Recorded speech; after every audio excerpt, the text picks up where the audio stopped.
In this video, we will learn how to multiply or divide radicals.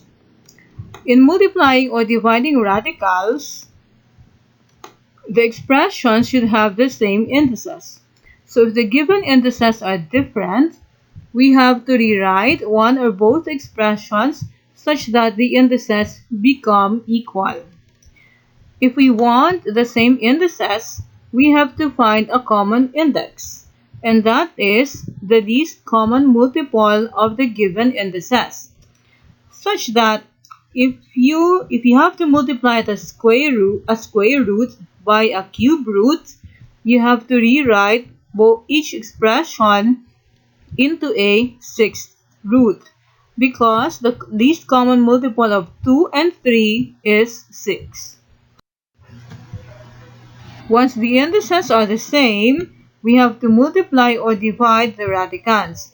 Now remember that we can apply the laws of exponents in simplifying the radicand.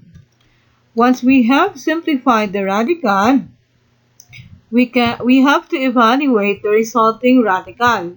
Now how do we evaluate a radical, or how do we get the indicated root? We simply divide each exponent by the index. Now if there is a remainder in dividing the exponent by the index, we have to leave that remainder inside the radical symbol or radical sign. Let's multiply or divide some radical expressions. First, we have the square root of 7xy to the 6 times the square root of 14x cubed. Now notice that the indices are the same, so we can proceed to multiplying the radicand. So we know that we have a square root. Okay, let's multiply the two numbers first. 7 times 14. We know that 14 is 7 times 2. So we can write 7 times 14 as 7 squared times 2. Next, let's multiply the x variable. So we have x, or x to the 1 times x to the 3.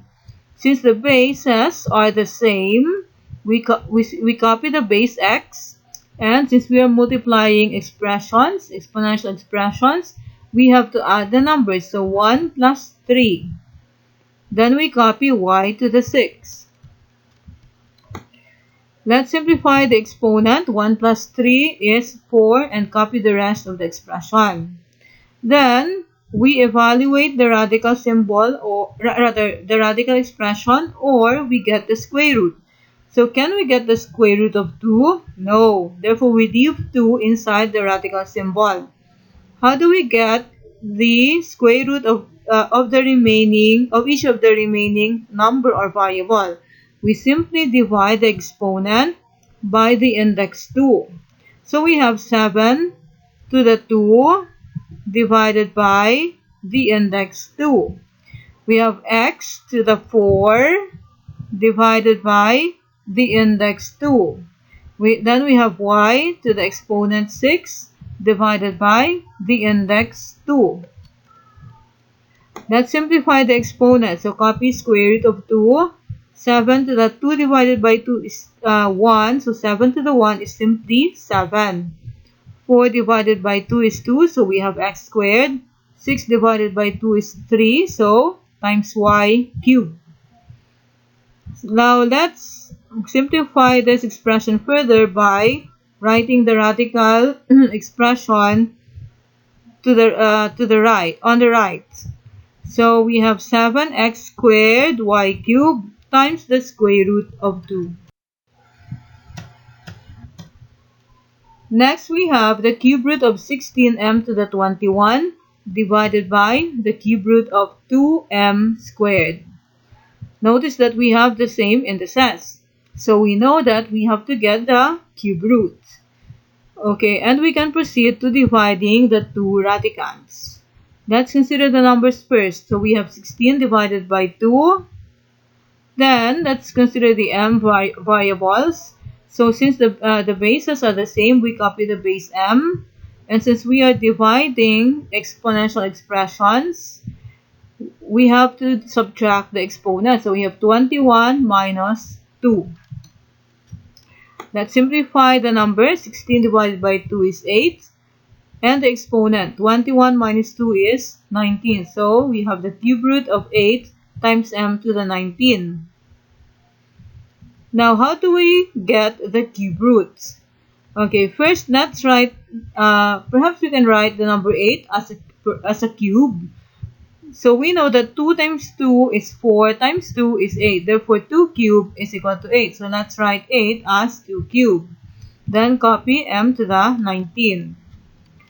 So to get the cube root, we simply divide the exponent of each number or variable by the index 3, such that we have 2 to the exponent 3 divided by the index 3 times m to the exponent 19 divided by the index 3.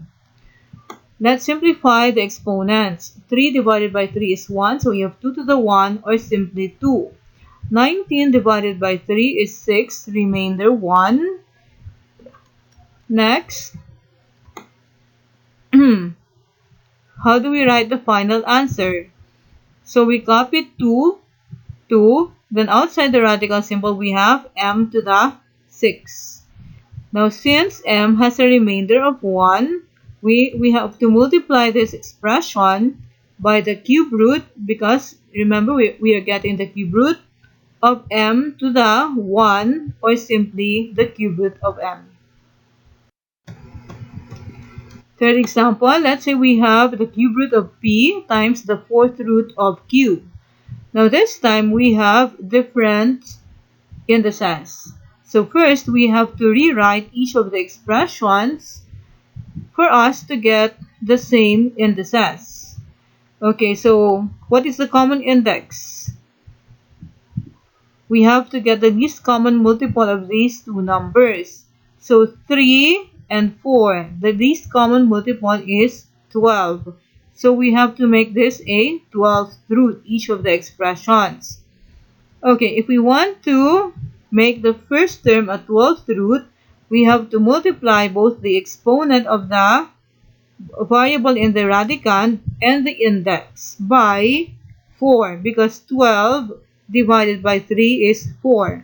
So we get the 12th root of p to the 4. Remember, we also have to multiply the exponent of p, which is 1, by 4. Times, if we want to make this a 12th root, we have to multiply this 4 by 3, right? But if we do that, we also have to multiply the exponent of the variable in the radicand by the same number 3. So we get the 12th root of q to the 3. Okay, now we have the same indices. So we know that we have to get the 12th root, and since we have different variables, to multiply them, we simply copy each variable. So p to the 4 q cubed. Since we cannot get a 12th root of p to the 4 and q cubed, this is the final answer. Next, we have the 8th root of b times the 2/8 root of b. Again, we have different indices. So first, we have to make these indices the same, which means we have to think of the common multiple of a and 2a, and of course that is 2a. Since the second term is already the 2/8 root, we have to rewrite only the first term. So how do we make this a 2a? We simply multiply the index by 2, but if we do that, we also have to multiply the exponent of b, which is 1, by 2, the same number. So the first term should become the 2/8 root of b squared. Multiply both exponent and index by 2 times, we copy the second term or the second factor. Okay, now we have the same indices. So we can now multiply the radicands. So we know that we are getting the 2/8 root, then b squared times b. So they have the same base. So copy the base b. Then, since we are multiplying exponential expressions, we add the exponents. 2 plus 1. Okay. Or, well, b squared times b. Okay, so 2/8 root, how do we simplify b squared times b? that's b cubed. Since we cannot get the 2/8 root of b cubed, this is the final answer.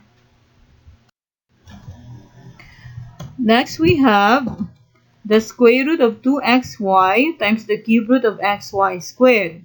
Notice that we have different indices. So first we have to rewrite both expressions such that they will have the same index. And what is that common index? Okay, that is the least common multiple of 2 and 3, and of course that is 6. So how do we make this square root a sixth root, become a sixth root? We have to multiply the index 2 by 3, so we get 6.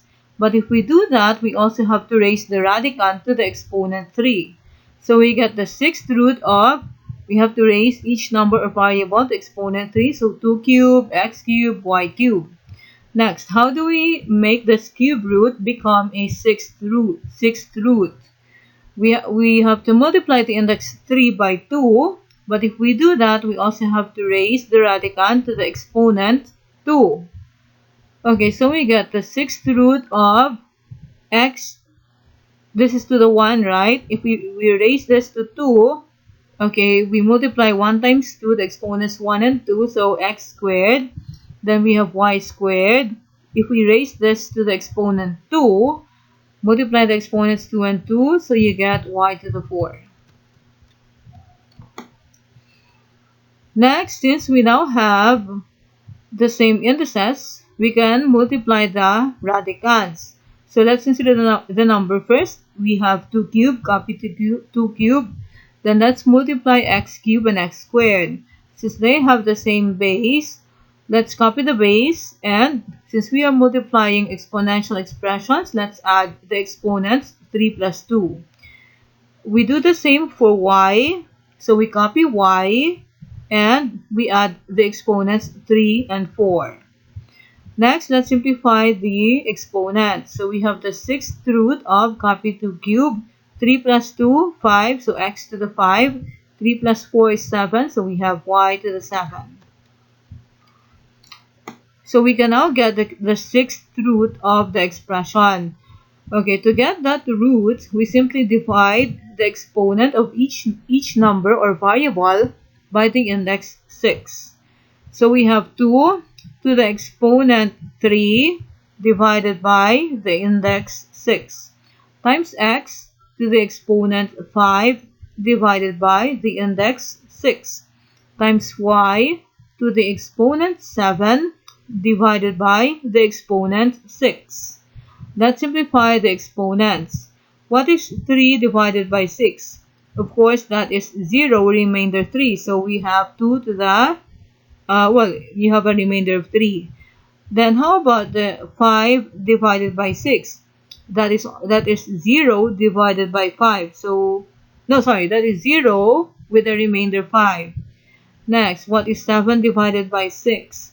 That is 1, remainder 1. So how do we write the final answer? We have here a remainder, we have here only a remainder, and we have here y to the 1. So outside the radical symbol, we have y. Now, we know that we have to leave the remainders inside the radical symbol, right? So we multiply y by the sixth root because we are now getting the sixth root. Okay, the sixth root of, 2, remainder 3. So 2 cubed inside the radical symbol, remainder 5 for x, so x to the 5, remainder 1 for y, so times y. Okay, to simplify this expression, we can raise 2 to the exponent 3, so we get 8. Therefore, the final answer is y times the sixth root of 8 times x to the 5 times y. Lastly, we have the fourth root of the cube root of z. Now we can rewrite this radical expression into an exponential expression. So we copy the variable z. Of course, this z has an exponent of 1, so we divide the exponent 1 by the index 3, so z to the 1/3. And if we have to get the fourth root of the cube root of z, we have to raise z to the 1/3 to the exponent 1 divided by the index 4. To simplify this expression, we multiply the exponent, so 1/3 times 1/4. And 1/3 times 1/4 is 1/12. To rewrite this exponential expression in radical expression, we have the 12th root of z.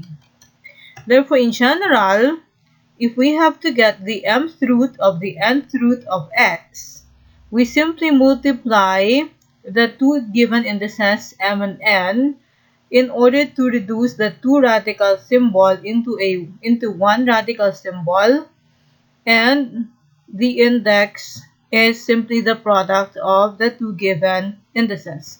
If you have any question, please leave a comment.